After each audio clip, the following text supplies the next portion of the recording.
কোনো রকম বাটাবাটির ঝামেলা ছাড়াই বানিয়ে ফেলুন লাল শুকনো মরিচের ভর্তা। এই ভর্তা আপনি খিচুড়ি, গরম ভাত, পোলাও, নুডলস, মোমো সবকিছু দিয়েই খেতে পারবেন। এটি খেতে খুবই মজাদার এবং দেখুন দেখতেই কতটা আকর্ষণীয় মনে হচ্ছে।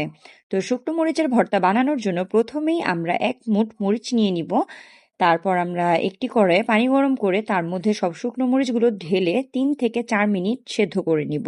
সেদ্ধ করা হয়ে গেলে আমরা পানিগুলো সব ছেঁকে ফেলে দিব এবং একটি ব্লেন্ডার জারে সেদ্ধ করা শুকনো মরিচ, 1 কাপ রসুন কুচি, হাফ কাপ পেঁয়াজ কুচি, তার সাথে লবণ এবং সামান্য পরিমাণ পানি দিয়ে আমরা সবগুলো খুব ভালোভাবে ব্লেন্ড করে নিব। ব্লেন্ড করা হয়ে গেলে মিশ্রণটি দেখতে ঠিক এইরকম হবে।